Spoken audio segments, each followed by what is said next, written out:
Maybe this is why Trump is worried. The New York Times reporting Deutsche Bank executives have compiled reams of Trump's financial material to hand over to House Democrats, including Trump's tax returns.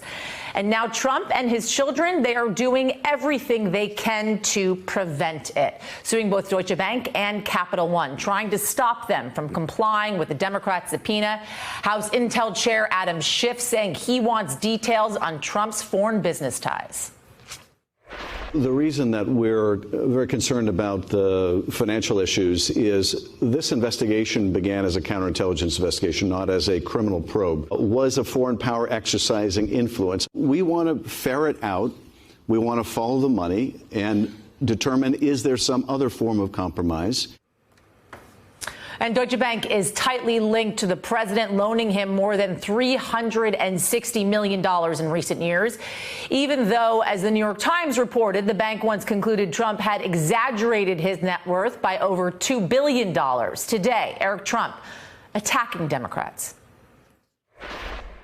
We're just saying this is presidential harassment. This is all these people do. It's not just my father. It's, Eric, I want to see all your bank records. I want to know how much, Laura spent on baby formula for Luke. I want to know what, how many beers Tiffany had on a Friday afternoon in Georgetown.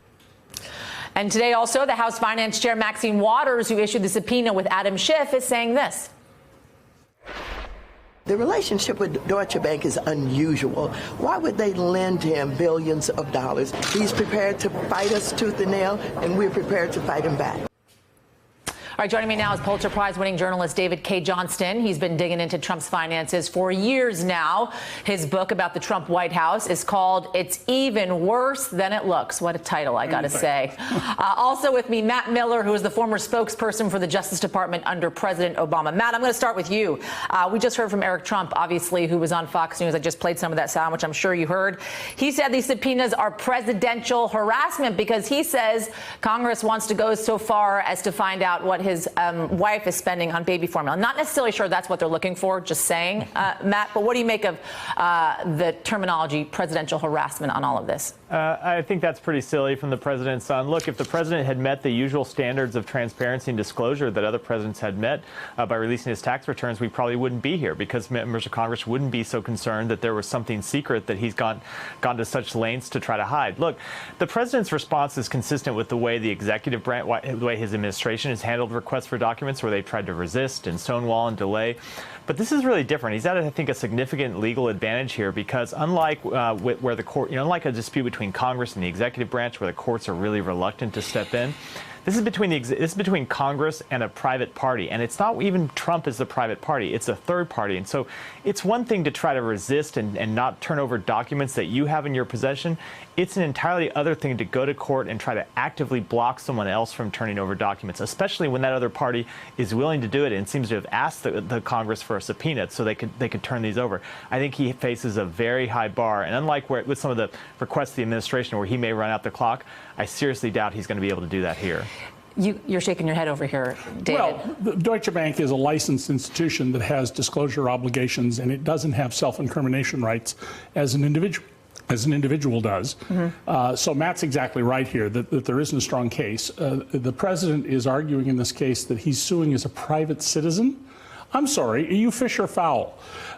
He's got to make a choice here, mm-hmm. and yeah, I don't think the matter amounts to anything legally. But he has been blocking, David, every probe that is being made by Congress, which works against investigation. In your opinion, it works against him. But what I will say is it seems he is particularly keen on blocking this, on blocking any release of any financial statements, whether it be blanket financial statements, whether it be loan approvals, up to his tax returns. So there isn't now, and there never has been, a scintilla of evidence that Donald is a billionaire, much less a 10 billionaire. He knows his banking records will show what a fraud his statements are. And remember, as a candidate, he said he was worth more than 10 billion. As president, his statement shows 1.4 billion that he had to file under oath, and even that's inflated. Secondly, one of the things we'll learn from these transactions is whether there were covenants or side deals that somebody else was guaranteeing or doing business with or providing some favor to Deutsche Bank that we're not aware of. Now, there may or may not be such a thing, but the investigators are going to learn that. And remember that Deutsche Bank has already been fined over $600 million for laundering money for Russians. Right. That Deutsche Bank has been fined in a total over $22 billion, and it's not a huge bank. Right.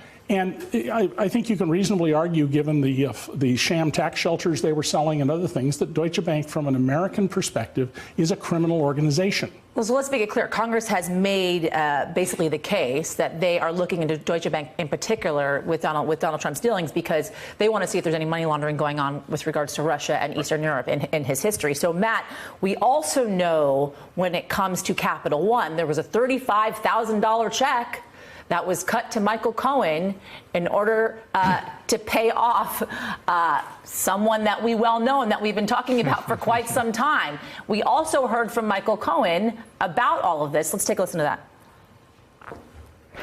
I am giving to the committee today 3 years of Mr. Trump's personal financial statements from 2011, 2012, and 2013, which he gave to Deutsche Bank to inquire about a loan to buy the Buffalo Bills and to Forbes. It was my experience that Mr. Trump inflated his total assets when it served his purposes. So we have, Matt, these hush money payments that were made from Capital One. We have this statement from Michael Cohen made in his testimony talking about Deutsche Bank, where he says he possibly inflated his assets. We have Republicans saying that this is a fishing expedition. This is presidential harassment. We also know that there needs to be probable cause in order for them to gain access to these financial statements.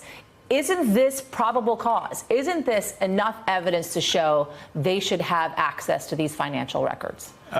Congress has a very low showing that they have to make. Courts typically won't even question Congress's motive when it does make it to court. Congress sends a subpoena. They have a lawful right to have their subpoenas answered, and I think they're going to be successul here.